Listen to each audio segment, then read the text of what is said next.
muna natin yung book of Esther. Yun po yung ating yun po yung na-assign sa akin. Wala yung yung 5 berries. Yan yung isa. Okay. Sige po. Papasahin ko na lang po dito, The Life of Esther. Sabi po ni Queen Esther sa Esther 4 verse 16, if I perish, I perish. Kung ako ay mamamatay, mamamatay. Okay, tayo po yung buko ng mga kapatid at salamat po sa Panginoon. Okay, ito ngayon yung sinasabi ng mga tao, di ba? Dahil sa pandemya, marami nang talagang kumbaga ayaw man nila maghirap, talagang dumadanas halos lahat ang taon po rito. At ito pala mga kapatid ay nasabi na ni Queen Esther nung panahon niya na if I perish, I perish. Titingnan natin mga kapatid kung bakit niya nasabi yung mga bagay na ito. At ito pong Book of Esther, sa totoo lang po mga kapatid, medyo chapter 10 po siya, parang medyo mahaba. Sabi ko nga, sana kahit chapter 5 lang o 6, medyo okay na. Pero chapter 10 po at medyo mahaba po yung kwento ng buhay ni Queen Esther. Pero mga kapatid, kung hindi po natin talaga nakikilala si Queen Esther, akala lang natin siya isang ordinaryong babae na sinasabi na babaeng walang kakayanan. Pero kung si Queen Esther, siya po ay naging mag-iting sa harapan ng kanyang mga kababayan dahil po sa ginawa ng Panginoon sa kanya. At nakamit niya po yung mga bagay niyan through fasting and prayer. Sabihin po nga natin, fasting and praying. Okay? Matindi po itong bagay nito mga kapatid. Minsan, talagang yung iba pinagsasawaan po nila ito. Ayaw nila talagang gawin ito kasi mahirap po para sa kanila yung mag-ayuno. Sabi nga, kung hindi mo uumpisahan, kailan? Ha? Pag hindi mo sinubukan, hindi mo malalaman kung ano talaga. Pero tayo mga anak ng Diyos na matatapang at anak ng Diyos na malakas ang loob, kinakaya natin itong mga bagay nito. Kasi ang sarap pala. Ang sarap pala mag-ayuno. Masarap nga ba? Amen. Sabi mo sa katabi mo, masarap ba mag-ayuno? Masarap nga ba? Sa iba, ayaw, kasi hindi masarap. Pero sa ating mga anak ng Diyos, hinahanap natin nito. Alam nyo, sa totoo lang mga kapatid, ito pong pagpapasting natin na once a month, ano natin ito pagpo-post sa ating mga kaabalahan. Sa dami ng mga assignment, yung mga module niya, hindi niya talaga halos mapag-aralan yung assignment niya. Pero mukha bang hindi niya napopost. Ang dami nga niya no? Ang dami niya hanggang 8 ba yun? Hanggang 8 yung Pero yung mga kapatid, kung ang kalooban lang natin ang masusunod, hindi natin talaga magagawa.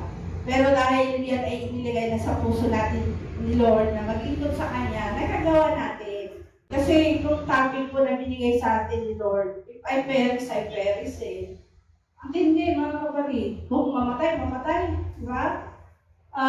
Alam natin mga kapatid na ito pong ginagawa natin na gampanan natin yung tungkulin natin sa pamilya. Kasi kaakibat po nito talaga yung pagtitiis at pagtitiyaga. At ito po pag-aayuno natin, pananalangin, kasama po yan na nagtsatsaga tayo, nagsisikap tayo para maging kalugod-lugod tayo sa Panginoon. Para sa magkaganon, kung tayo po ay mananalangin sa Diyos, tutugunin niya tayo. Kung tayo magpe-pray kay Lord, bibigay niya sa atin yung panalangin natin. Bakit? Nagsasacrifice ka, nag-aayuno ka, nananalangin ka, para in time of trouble, kakayanin mo mga kapatid. Kaya maganda po ito ating ginagawa. At sana lang po natin ito pagsawaan. Lalo na po yung mga workers ng Panginoon, pribilehiyo po natin ito. Kung bakit tayo nakakatayo, kung bakit tayo nakakapagturo, kung bakit nagiging blessing tayo sa iba, dahil po sa tulong ng Panginoon at sa ganitong bagay. Pagpahinga natin muna ang ating Panginoon. Thank you, Lord. Hallelujah. Okay, mga kapatid, sa Book of Esther po, marami pong mga karakter po dito. Babanggitin ko po si King Serus, no? Serus. Sa Tagalog po siya po si Xerxes daw. Pero gagawin na lang po natin siya sa English, King Ahasuerus. Ang hirap pang banggitin yung kanyang name, no? At si Queen Vashti, si Esther, si Mordecai, si Haman, at si Memucan. Okay, papakilala po natin sila isa-isa kung sino ba itong Esther na tinatawag.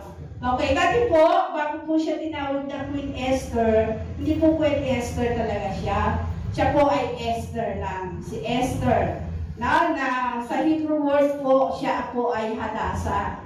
Actually, may pamangkin po ako na name niya Hadasa eh. Kaya naman siya nag-asawa kasi maganda siya. Okay? Si Esther po ay isa po siya sa magandang dalaga. Okay, tingnan natin si Queen Esther. Who is Queen Esther? Ang sabi po dyan sa Bible, meron dyan, Brother sa Queen Esther po, ang Book of Esther ay nagsasalaysay po tungkol sa buhay at nagagawang kagitigan ng isang babaeng Hudyo. At si Esther po ay naging asawa ng emperador ng Persia. Siya po si Queen Esther. At mamaya mga kapatid, tatalakayin po natin yung sobrang katangian po ni Queen Esther. Na kahit na po siya isang babae, siya po ay ginamit ng Panginoon para iligtas po ang buong bansa ng Israel. Okay, tingnan mo na po natin si King Ahasuerus. Sino ba si Queen Ahasuerus? O Xerxes sa Tagalog po. Noong panahon po ni Haring Xerxes, ang Persia, siya po ang hari ng emperador ng Persia. Ang sakop niya po ay mula sa India hanggang Ethiopia. Malaki-laking po yan. Binubuo ito ng 127 na lalawigan. Ganun po kalawak yung kanyang nasasakupan. Ang kanyang palasyo po ay nasa lungsod ng Susa na siyang kapitolyo ng Persia. Kumbaga nandun siya sa lungsod, nasa bayan po siya.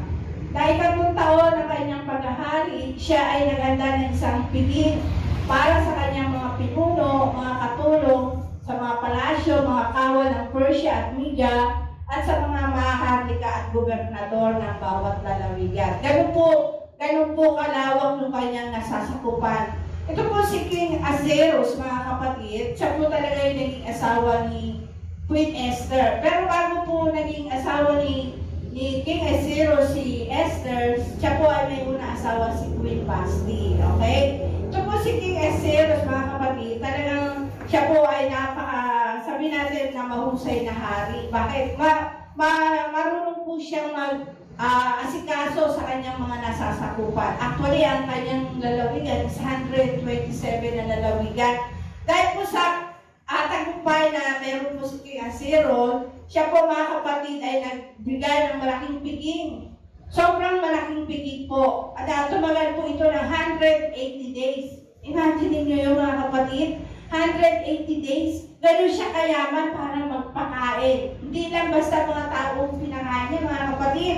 Ang sabi po, yung mga maharlika, yung mga pinuno, yung mga gobernador ng bawat lalawigan, ang dami, mga kapatid.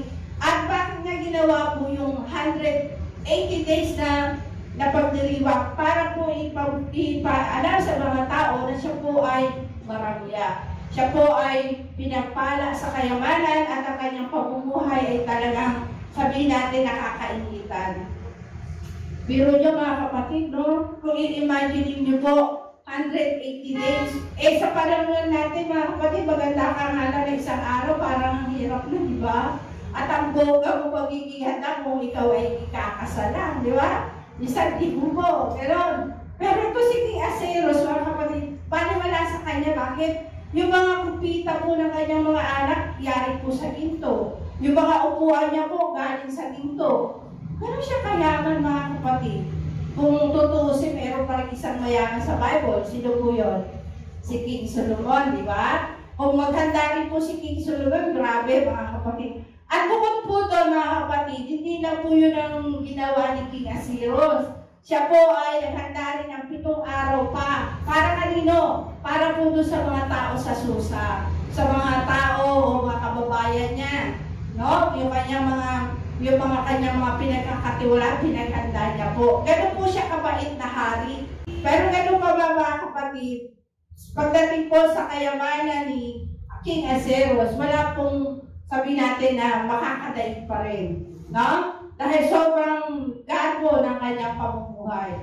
Bukod na mga kapatid, dahil po sa kanyang pinagmamalaki na kayamanan, gusto niya rin ipagmalaki yung kanyang asawa. At titignan naman natin ito si Queen Basti. Sino ba ito si Queen Basti na ito? Okay? Si Queen Basti po siya ang asawang reyna ni Haring Xerxes. Ngunit dahil sa kanyang pagsuway sa hari, siya ay inalis sa pagiging reyna at ipinalit sa kanya si Esther. Yun po masaklap, no? Kasi gusto ni hari na si Queen Basti ay ipakilala at ipagmalaki siya dahil sobrang napakaganda po ni Queen Basti. Kaya lang, hindi po siya pinagbigyan ni Reyna. Kaya yung galit po ni hari, yun po yung naging dahilan para alisin po siya sa pagka-reyna. No? At ipanilit po si Queen Esther. Kung bakit nakapasok po si Queen Esther sa buhay ni Haring Xerxes, malalaman po natin mamaya. Palakpakan na muna natin ang ating Panginoon. Okay, ito pong buhay ni Queen Esther, medyo mahaba po, kaya tsagaan niyo lang po ako. Sabi mo sa katabi mo, storytelling. Storytelling, nakakantok niya. Pero tsagaan niyo lang po, mga kapatid.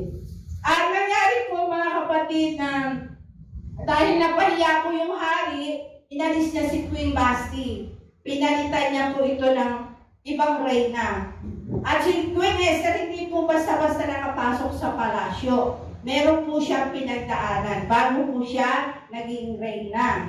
No? Kaya kayo mga kapatid, kung nag-aangat po kayo ng pag-asenso, kung nag-aangat po kayo ng pag-unlad, kailangan magtyaga po kayo kagaya ng ginawa ni Queen Esther. Mamaya, malalaman niyo po kung ano po yung mga ginawa ni Queen Esther at sa mga taong nakapaligid po sa kanya, kung bakit siya nagtagumpay. And everybody say amen. Okay? Okay. At ito pong mga kapatid na pangyayari ay tunay mga kapatid na sinabi po ng hari na ano ang gagawin natin kay Reyna Basti. Kasi napahiya ako Anong gagawin ko kay Queen Basti? Kasi hindi niya sinunod yung utos ng hari. Alam niyo po ba pag nag-uutos ang hari, hindi pwedeng po yan, sinusuway. No? Alam niyo ang ating hari ng mga hari, si Lord, pag sinusuway po natin yan, meron po tayo na raranasan ng mga palo, isang paalala, kasi hindi natin sinusunod yung ating hari. Yung hari ng mga hari. Ito po si Haring Xerxes po, tao lang to mga kapatid. Pero yung utos niya po, yung kanyang gusto, pag hindi mo sinunod, meron kang parusa. At yun po yung nangyari. Dahil sa pagsuway po ni Queen Basti, siya po ay naalis sa pagka-reyna. Okay? At ang sabi po sa kanya, mga kapatid, na yung mga pangyayari daw na ito, kanyang iminungkahin po sa kanyang mga katiwala, sa mga pantas. Kasi mga hari po, may mga advisor po yan Hindi po yan nawawalan ng mga pantas para bigyan ng katugunan yung kanyang mga suliranin din, mga hari po. Sabi niya, ano gagawin natin kay Queen Basti? Matigas ang ulo niya, pinahiya niya ako, hindi niya sinunod yung gusto ko. Gusto ko lang naman siyang parangalan sa lahat na makita nila kung gaano maganda yung kanyang reyna. Pero dahil sa pagsuway po ni Basti, tinawag niya po yung kanyang mga pantas. At ito po si Memucan, ito po ay isa sa kanyang pantas na lingkod. At sabi po ni Memucan, ito po ang kanyang tugon.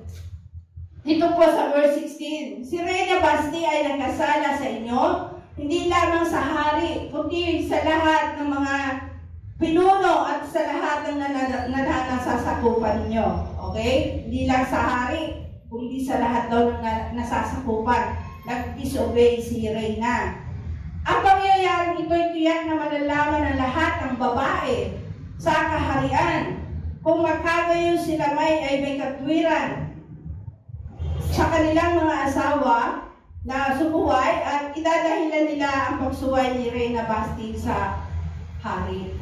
Tignan niyo mga kapatid, dahil sa pagsuway ni Queen Basti, ang lahat ng mga kalalakihan doon sa kaharian nag-alala. Kasi dahil sa ginawa ni Reyna Baste, hindi niya pagsunod sa hari, yan ang magiging dahilan para suwayin tayo ng mga asawa natin, mga asawang babae. Kaya nagkaroon mga kapatid ng decree, nagkaroon ng utos. Ano po yung utos? O yung mga babae masuwayin. May utos pala ang Persia at Media sa bagay na ito, na pag ang babae ay hindi sumusunod sa mga lalaki, merong parusa. Ano po yun? At dito po, sabi sa verse 18 to 20, dahil dito, tiyak nalalaganap ang kawalan ng respeto sa mga asawang lalaki at ito'y hahantong sa maraming kalupitan. O, tignan nyo, di ba pag ang babae makakatapak pa sa asawang lalaki, di ba nag-aaway sila, nagkakaroon sila ng trouble? At yun po yung nagiging dahilan kaya nagse-separate ang mag-asawa. Kasi yung babae ay sobrang matapang at yung lalaki hindi papayag na hindi ka susunod. Kaya marami pong broken family pag wala po kay Lord talaga. Kaya kung tayo po ay may mga gandang pamilya, yun po ay dahil sa tulong ng Panginoon. Kaya sabihin mo sa katabi mo, mapalad tayo. Yan. Bakit? Bakit tayo mapalad? Kasi nagkakaisa tayo, hindi tayo hiwa-hiwalay. Yan po ay dahil sa ating pagsunod sa ating Panginoon. Amen? O, panapakan natin po ang Panginoon.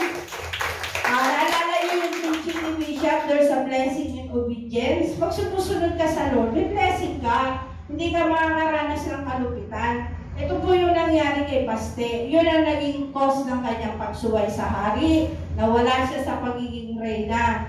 Kaya kung tayo po ay masunurin sa Lord, meron tayo ng blessing. Okay, ano pa po ang sabi dito?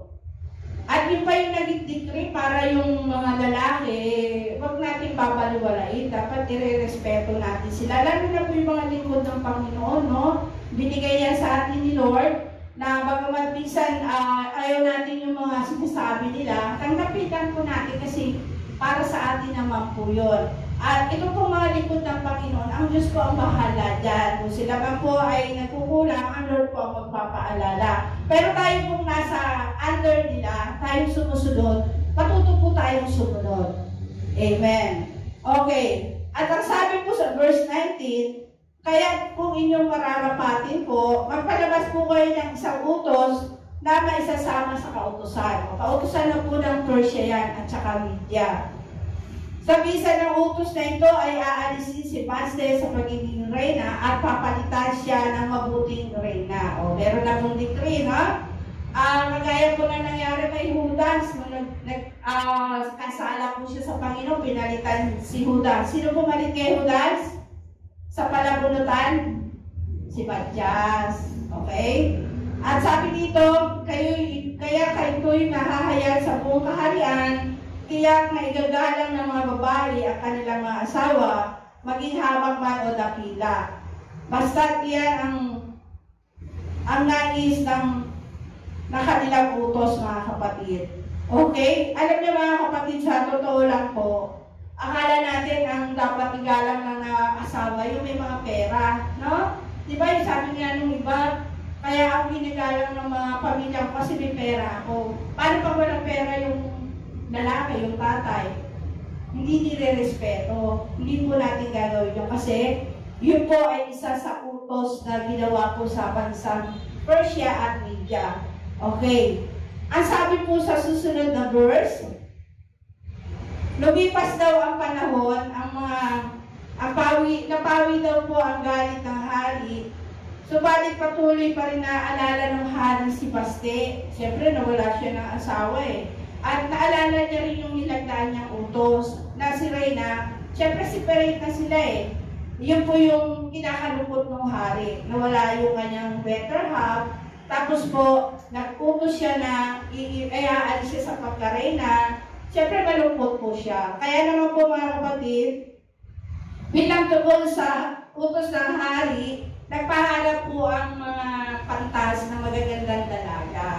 Magagandang dalaga po sa lugar ng Susa at sa ibang karating lalawigan. 127 na lalawigan. Mamimili po sila ng magagandang dalaga para ipalit po doon sa Reyna. Nangyari po ba yun? Nangyari po. Ang sabi po dito mga kapatid, si Esther po ay isa po sa napili. Marami sila. Ibig sabihin ganun maganda si Queen Esther. At meron pong namumuno sa kanila si Haggai. Si Haggai po, siya po ang namamahala na tagapangasiwa sa harem. No? Siya yung katiwala ng harem pagdating po dyan.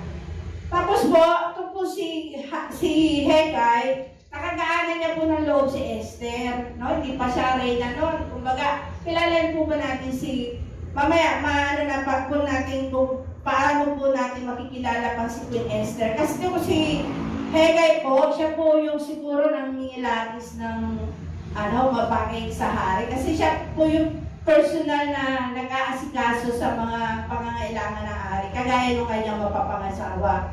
Ngayon po ito si Haggai, dahil siya po ay namimili para sa hari, na nagkakagaanan niya po ng loob si Queen Esther. No? At ano po ginawa ni Haggai kay Queen Esther? Sabi po dito, siya po ay binigyan niya agad ng pagkain. Pinakain niya si Esther. At mga pampaganda. At pinakamainam na tirahan sa harem. At binigyan ng 7 katulong. Pero hindi pa siya reyna, meron na siya katulong, 7 babaeng katulong agad yung binigay kay Esther. Kasi siguro napipili ni Haggai na ito bang bagay ito sa hari. Pero hindi pa niya kilala si Esther, mga kapatid. Hindi pa alam kung anong lahi si Esther. At bukod doon, isa po sa tinatagong lihim ni Esther, siya po ay isang alipin. Alipin po siya. Alam niyo po ba pag alipin, wala po yung karapatan na sa anumang bagay po doon sa kaharian. Pero binigyan po siya ng Lord ng pagkakataon na makapasok po sa kaharian ni Hari Xerxes. Okay, ang sabi po dito mga kapatid, bago ka pala maging reyna ng bansa nila, sa verse 12 po, ang sabi doon, bilang tutunin, 1 taon mo nang pagagandahin ang mga babae, 6 na buwan silang papahira ng langis at hira, at 6 na buwan silang nilalagyan ng pabango at iba pang papaganda. Pagkatapos, isa-isa silang ihaharap sa hari. Grabe, no? Parang yung contest ng mga Miss Universe, no? White yun sila papaganda tapos bibigay lahat yung kanilang pampakinis ng balat. Para pag umarap sila sa hari, mabango sila, maganda sila. Dati na sila maganda, gaganda pa sila. No? Matindi yung pagpapala ni Queen Esther. From alipin, magiging maharlika siya. No? Ganun mag-promote ang Lord Bakit? Kasi si Esther po, isa po siyang Hudyo. Hudyo si Esther, anak ng Diyos. Sabi ko ulit sa katabi mo, anak tayo ni Lord. Oo. Kala mo lang alipin ka, pero sa totoo lang, mula lang nakilala mo si Lord, ginawa ka na niya maharlika. Okay? Kasi akala ng iba, basta lang tayo naging Kristiyano, hindi po. Ang tumawag po sa ating kataas-taasang hari. Ang hari po, meron po yung mga tagasunod. Tayo po yung tagapagmana. Ano ba feel mo? Mukha ka bang pinabayaan ni Lord? Hindi ka ba kabilang sa maharlika? Sabi nga mga kapatid, si Queen Esther po ay binigyan ng ganung pabor. No? At ano pa po ang nangyari?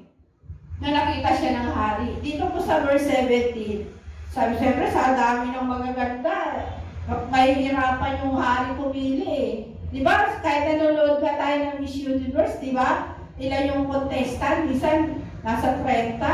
Ang gaganda nila lahat, wala kang masabi. Pero merong mananalo lang na isa. At ito po yung nangyari kay Queen Esther. Sa dami ng babae na pinagpilian, ang sabi sa verse 17, lubos na nabighani ang hari kay Esther. At inibig niya ito na higit sa ibang babae. Kaya, kinoronahan siya nito at ginawang reyna kapalit ni Baste. Instant promotion. Nakita niya lang si Esther, mga kapatid, talaga yung puso siguro ng hari, talagang hindi na mapakali, at ito na yung aking reyna. Kaya sa tuwa niya po, binigay na niya yung corona at ginawa siyang reyna. Alam niyo po ba, mga kapatid, pag naging asawa ng hari ang isang babae, mga kapatid, grabe, siya na po yung kanyang papagkatiwalaan ng hari. Ang dami mong pinagdaanan na pagpilit, ang dami mong dinaanan na pagsubok bago mo makaharap ang hari. Kasi hindi po basta nakakaharap ang hari Marami ang pagdadaanan na proseso proseso bago mo makausap ang hari. Pero yung si Reyna Esther, binigyan siya ni Lord ng pagkakataon na makita ang hari. At ginawa pa siyang asawa. At sabi to, mga kapatid sa verse 20, hanggang sa panahong iyon, hindi pa rin ipinala ni Esther ang kanyang lahi o bansang pinagmula niya tulad ng bili ni Mordecai. O ito, papasok naman po tayo kay Mordecai. Tapos na po yung si Haring Xerxes, tapos na po si Paste, si Memucan ng Pantas, advisor po yun, si Hegai na tagapangasiwa ng harem, at ito naman po ngayon ay si Mordecai. Si Esther, medyo pahapyaw pa po natin makikilala. Mamaya makikita pa po natin yung kanyang ginawa. Okay, ano po sabi kay... Si Haman muna ba yan? O sige, iwalay natin si Mordecai kasi matindi pala yung ginawa ni Mordecai. Ito po si Haman, mga kapatid, sa Esther 2. Lahat ng tauhan sa bulwagan ng palasyo ay umuyo at lumuluhod sa harap ni Haman bilang pagsunod sa utos ng hari. Ngunit si Mordecai ay hindi yumuyukot at lumuluhod. Kay Haman. Okay. Ito po si Haman, mga kapatid. Siya po ay ginawa ni Haring Xerxes na punong ministro. Pag sinabi pong punong ministro, siguro parang prime minister po sa atin eh. Pag sinabing prime minister, talagang over lahat ng mga nasasakupan ni Xerxes, meron pong katungkulan. Actually, nasa kanya po yung singsing ng hari eh. Nasa kanya po. Dito po kay Haman. At inutos po ng hari, dahil si Haman ay merong magandang katungkulan, inutos po ng hari sa mga tauhan niya sa buong palasyo, na pag nakita nyo itong tao ito si Haman, yuyuko kayo dyan, luluhod kayo dyan, bilang respeto, kasi inihalal po siya ng hari. Pero ito po si Mordecai, bukod tayo po siya hindi yumuyuko at lumulod sa kanya. Bakit? Kasi siya po ay isang Hudyo. No? Alam mo yung pag sinabi Hudyo, sila po ay mga anak ng Diyos. At kilala nila yung nag-iisang Diyos na dapat yukuran at dapat parangalan, hindi po tao. Kaya kahit na inutos na hari na luhuran nyo to, yukuran nyo to, magsilbi kayo dyan dahil siya pinuno ng bansa, hindi niya po ginawa. Okay, syempre pag ganun po katindi ang utos sa hari, hindi ka pwede hindi susunod. Pero si Mordecai po hindi talaga susunod. Kasi ayaw ni Lord ng gano'n. Na yumuyuko ka sa mga pagsamba din po yung kasi pagsamba sa mga Diyos-Diyosan sa panahon po nila yun. Okay? At sabi po dito sa verse 4 po, verse 2, kaya't ang lahat ng tauhan sa palasyo ay yumuyukod at lumuluhod kay Haman bilang pagsunod sa utos ng hari. At dahil dito po, dahil sa hindi pagsunod ni Mordecai, nagsiklab po ang galit ni Haman. Nagsiklab po ang galit niya kay Mordecai. Ang sabi niya, sino ba itong Mordecai na ito yung sumusunod?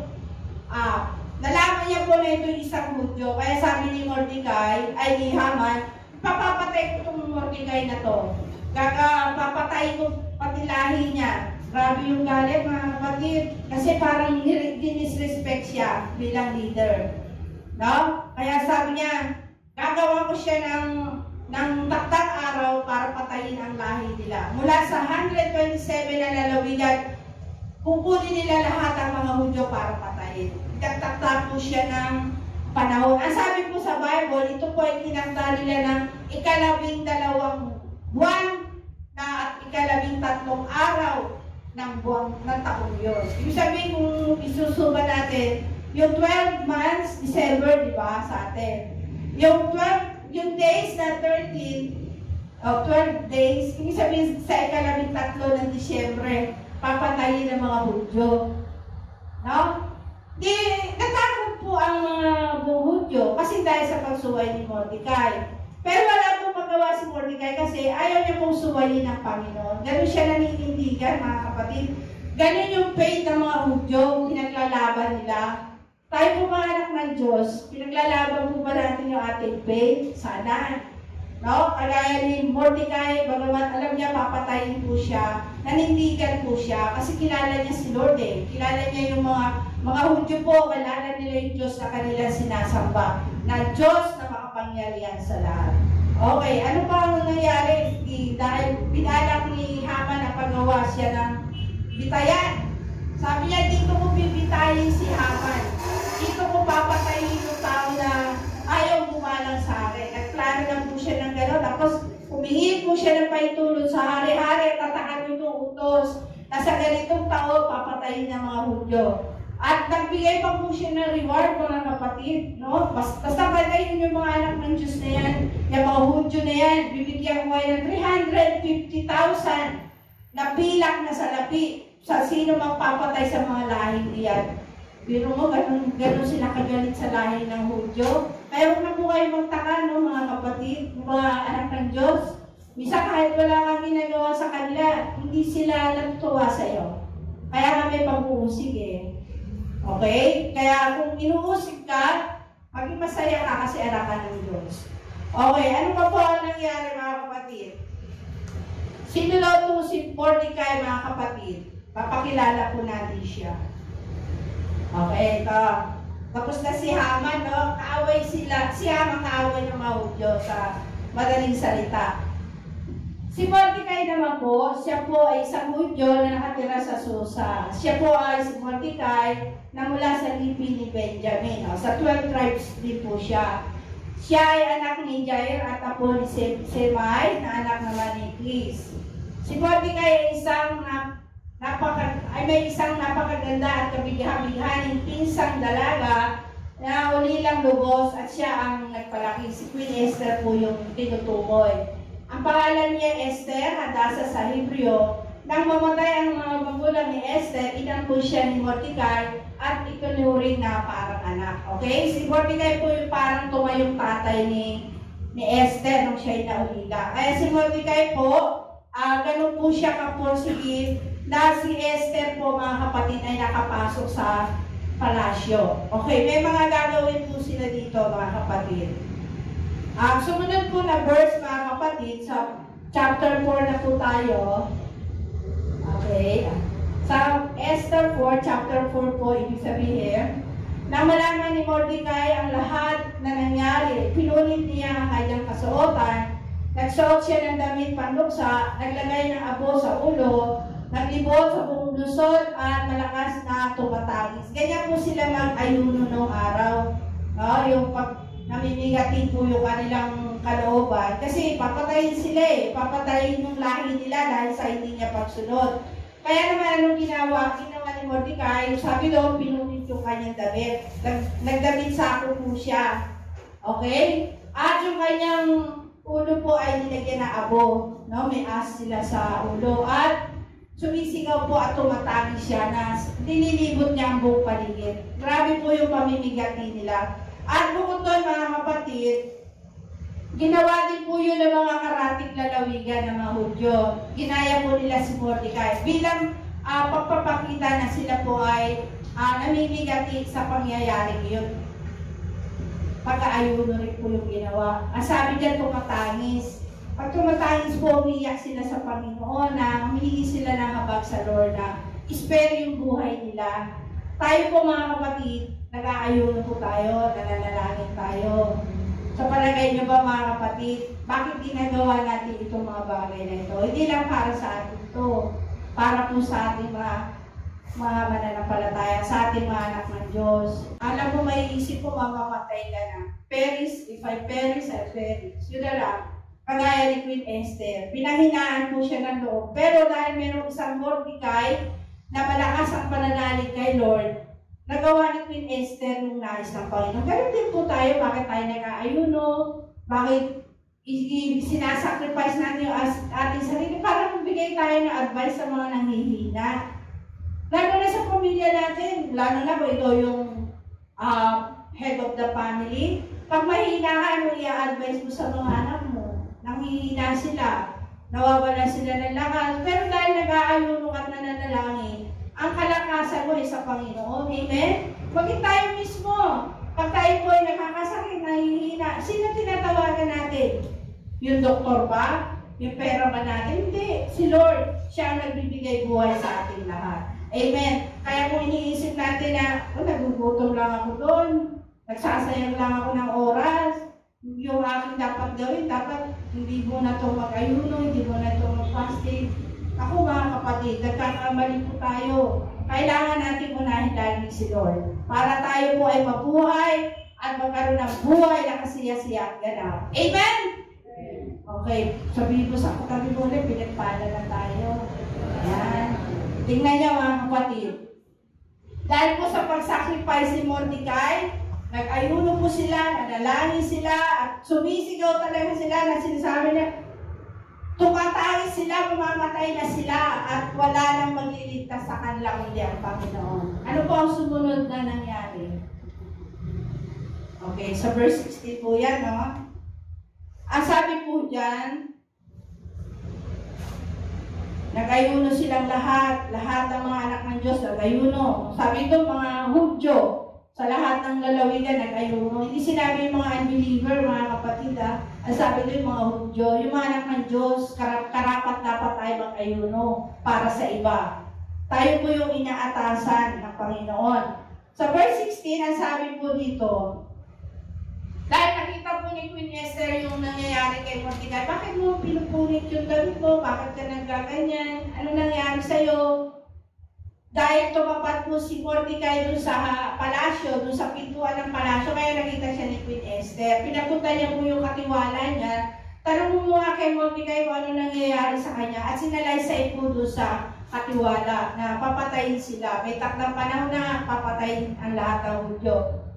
Nalungkot po si Queen Esther dahil Hudyo po siya. Bagamat hindi po alam ng hari. Kaya sabi niya, imposible na makita ko ang hari kasi 30 days na ako na hindi pinapatawag ng hari. Hindi ako pwedeng lumapit sa hari na hindi niya ako pinapatawag kasi kasalanan. Biro niyo, titignan mo nga lang yung hari. Pag hindi ka tinawag, hindi ka pwedeng pupunta. Dahil pag nagpakita ka sa hari na wala kang appointment sa hari, pwede kayo na ipapatay. Queen na yun, reyna na yun, mga kapatid, ano sabi niya? Hindi ako makakapunta kay hari kasi hindi ko pa panahon, wala akong access para makapunta sa kanya. Pero sabi ni Mordecai, nalungkot siya sa response ni Esther. Papaniwalain mo na ba itong nangyayari sa ating mga kababayan? Wawalain mo na ba kami ng tuwang sa puso mo? Hayaan mo na ba itong nangyari? Sabi niya kay Queen Esther. Baka akala mo, porque nakatira ka na sa palasyo, hindi ka na mapapatay. Hindi ka pa niligtas kasi isa kang Hudyo. Yun po yung ibinigay ni Mordecai kay Esther. At sabi niya, baka nga kaya nakarating ka sa palasyo dahil gagamitin ka ng Diyos. Nagagamitin ka ng Diyos natin para kami spare. At nung nakarating po kay Queen Esther yung bagay na yun, siguro napagtanto niya na Hudyo siya. Meron siyang katungkulan para sa bayan niya. At ginawa nga siya ni Lord na reyna From alipin to queen. Putin niyo mga kapatid. Kaya alam niya po na ang Diyos ni Mordecai ay talagang Diyos niya rin. At yung mangyayari sa bansa nila, mangyayari din sa kanya. At ang nagtapa po ang sinabi ni Mordecai, baka akala mo porque hindi mo kami tutulungan hindi na kami tutulungan ni Lord.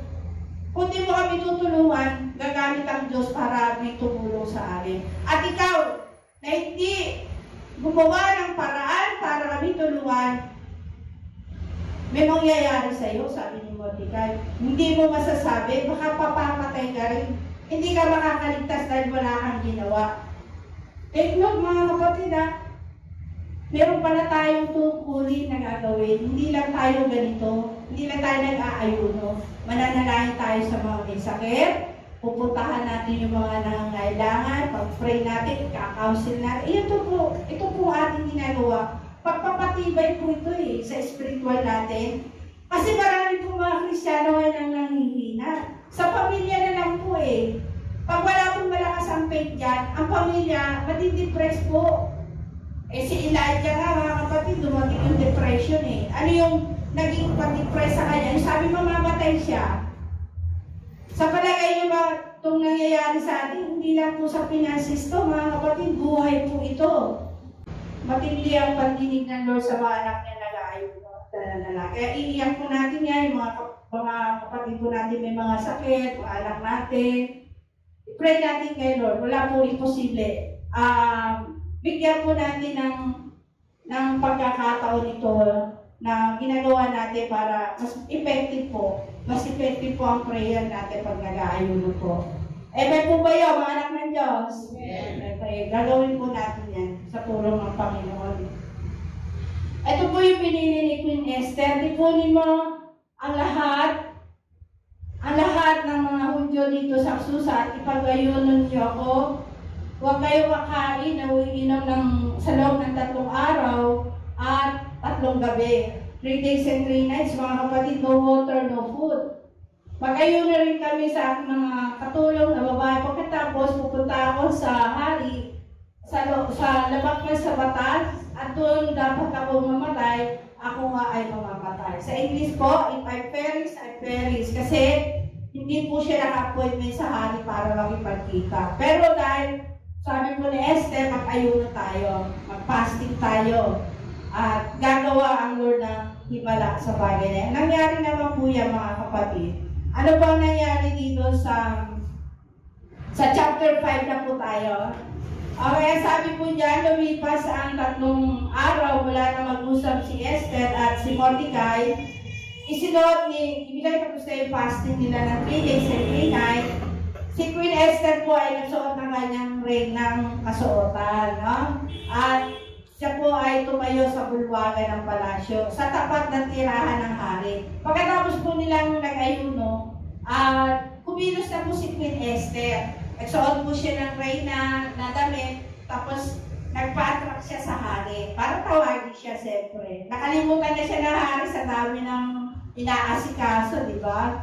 Okay, nung verse 2 po, ang sabi doon, nalugod yung hari kung makita yung si Reyna Esther doon sa bulwagan. O nga pala, nandito na pala si Reyna Esther. No? Tapos, ang ginawa po ng hari, dahil wala siya appointment sa hari, binigay niya po yung sentro niya, tawag yung sentro. No? Yung pasto ng hari, pag itinabag gano'n sa'yo, hahawakan mo yung dulo ng kanyang baston, ibig sabihin, pinapaitulog pa kanyang pumunta. Yun po yung inabot niya kay Reyna, yung sentro. Kinuha naman po ni Queen Esther at lumuhod po siya sa hari. Ang sabi po dito ng hari, at hindi nito mga kapatid, kung gaano ka-effective yung pag-aayuno nila Mordecai at ng Hudyo, yung mga tao, at si Queen Esther at kanyang mga katulong. Kailangan po talaga may agreement hindi ka pwede nag-aayuno lang mag-isa. Okay din yun, pero pag may mga kasama ka nag-aayuno, mas matindi ang pagkilos ng Panginoon. Naniniwala po ba kayo doon? Amen. Na itong ginagawa natin pag-aayuno, meron po itong kabuluhan. Amen. Amen. Manalig po tayo. Okay? Ang sabi po dito, na tinanong ng hari, bakit aking reyna, no? Sabihin mo kung anong ibig mo at ibibigay ko sa iyo. Kahit kakalahati na aking kaharian. Imagine mo mga kapatid.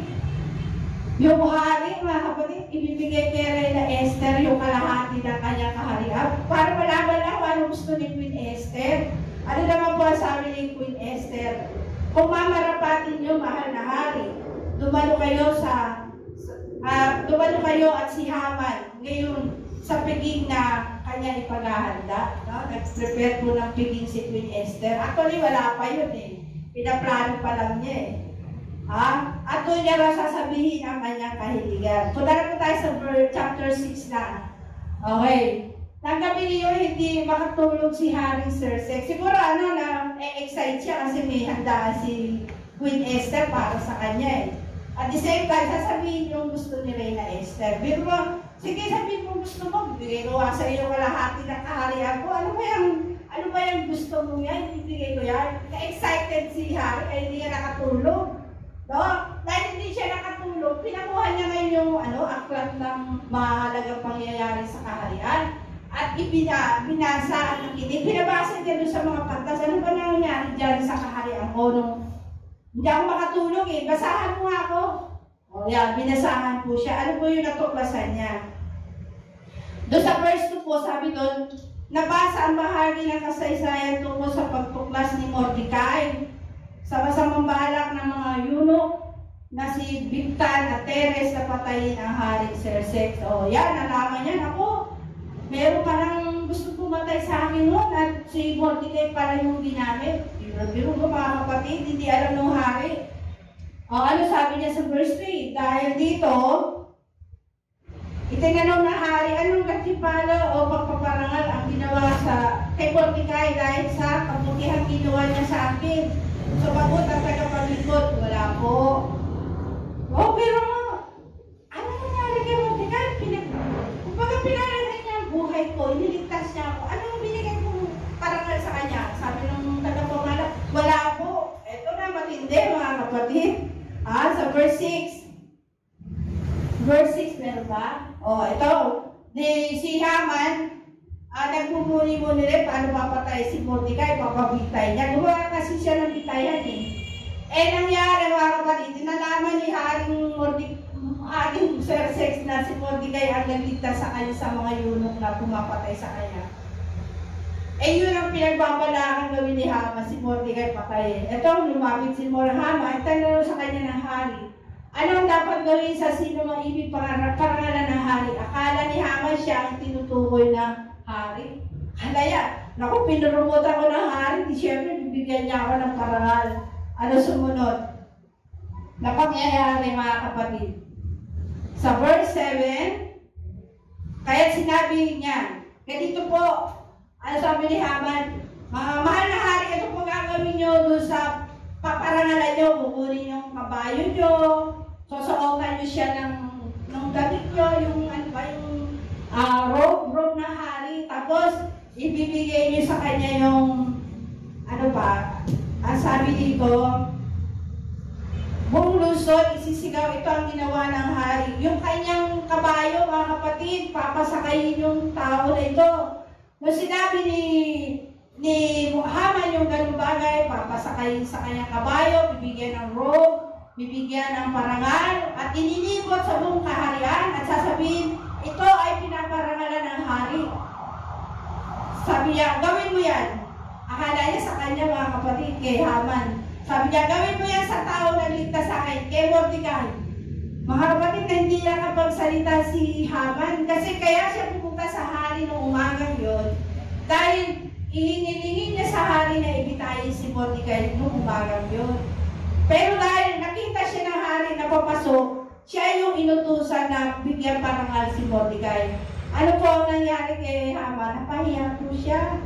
Sobrang kahihiyan niya po. Kasi yung balak niyang masama, naging kabaligtaran, napunta sa kanya yung kamalasan. Bakit nangyari yun? Kasi po nag-ayuno sila. Tumangin sila sa Panginoon. Kaya kung dumadanas po tayo ng matinding pagsubok, matinding karamdaman, matinding kahirapan, mag-ayuno ka, mababaligtad ang sitwasyon. Mabibigyan ka ni Lord ng pagkakataon para mabago yung nararanasan mong paghihirap. Amen po ba? Amen. Kaya itong mga viruses na ito, mga kapatid, wala po ito. Hindi po tayo kaya tibagin ito pagdating sa faith natin. Huwag po tayo magkagaya sa iba. Iba ang mga anak ng Diyos. Lumalaban po yan sa kanyang pananampalataya. No? Kung ibang churches po talaga, nagsara na, ibang churches po, nanghina na, huwag po tayo mapayag, mga kapatid. Iba po yung Diyos natin pinaglilingkuran. Tayo po ay nagtitiis ng ganito, hindi po para sa ano ba man. Ito po yung ginagawa natin dahil yung Diyos na buhay natin kilala ay makapangyarihan sa lahat. Magagawa niyang pagkagandahin ang ating kalagayan. Magagawa niya tayong pagpalain. Mula sa ibaba, ayaw niya tayong itaas. Mula sa kawalan, ayaw niya tayong bigyan. At kung ano mang karamdaman natin, tayo kanyang pagagaling. Amen po mga kapatid. Meron tayong pag-asa sa Panginoon. Kung tayo mga kapatid ay nalulungkot sa pangyayari sa buhay na ito, huwag po tayo mag-alala. Meron po nakalaan na pagpapalang Diyos sa mga anak niya na sumusunod, nag-aayuno at nananalangin para sa iba. Amen! Palapakan po natin ang ating Panginoon! Hallelujah! Hallelujah! Oh, glory to God! Grabe mga kapatid. Nabaliktad ang sitwasyon. Bukod po doon mga kapatid. Bukod po doon mga kapatid. Hindi lang po natapos doon. Sa sobrang kahihiyan po ni Haman mga kapatid, inutos siya mo yung Sinabi niya sa hari, inutos niya sa mga tauhan niya, gawin niyo ito kay Mordecai. Siya po umuwi ng bahay, umiyak po siya, tinalagpungan niya yung ulo niya sa sobrang kahiyang bagay. At ang matindi mga kapatid, yung po ninyo naging cause para si Haman po ang magbitay, hindi po si Mordecai. May mga nag-persecute sa atin, nag-iisip, nagagawa ng masama, hindi po mangyayari yung kaya tayo iligtas ng Panginoon. Alam niyo actually mga kapatid, yung mga pananakot po ng away sa atin, kung tayo po ay nagtitiwala sa Panginoon, hindi po yan makakapanay. Sabi nga, even the gates of hell shall not prevail against it. Virus to mga kapatid. Hindi pa to Hades. Hindi gaya makakapanaig eh. Pati hindi mga kapatid. Lalo ganito, meron tayong pagpipika. Meron tayong mga sacrifices. Hindi naman ito magagawa ng ibang tao mga kapatid. Magagawa ba ito ng unbeliever? Kung tutuusin mga kapatid, simpleng pag-aayunin pa nga itong ginagawa natin. One day lang.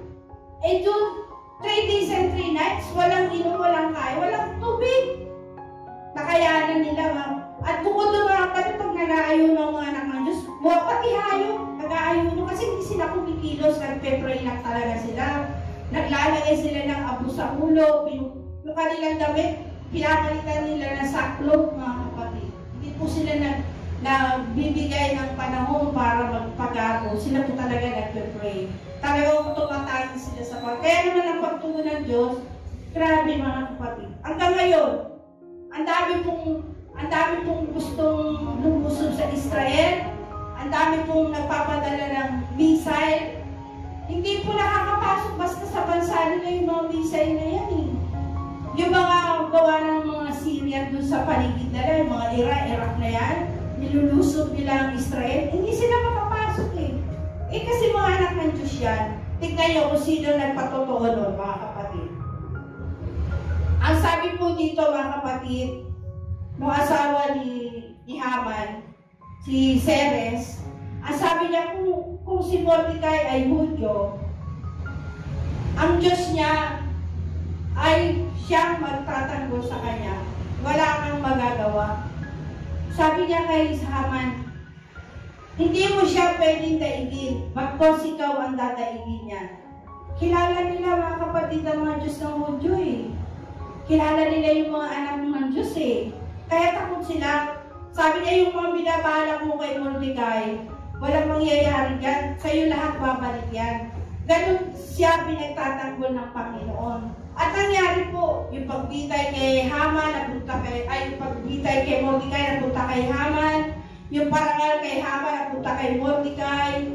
At ang isa pa po mga kapatid, bukod sa ipinabitay po siya, lahat ng ari-arian niya, ibinigay po sa mga anak ng Diyos. Kay Mordecai, yung singsing ng pagtatak, mga kapatid ng hari, binigay kay Mordecai. Mga kapatid, yung pagtulong ng Diyos sa kanya, kay Mordecai dahil sa kanyang lakas, na ibinigay ng Lord para ipagtanggol ang Hudyo, nangyari po lahat yan. Bakit? Dahil po sa kanilang pag-aayuno. At yung sinabi ni Queen Esther na if I perish, I will perish, mga kapatid. Hindi pinaitulog ni Lord. Bakit? Sapagkat ipinagtanggol sila ng ating Panginoon. Ganun po katindi ang kanilang ginawa sa mga bagay na kailangan nila pagliligtas sa Panginoon.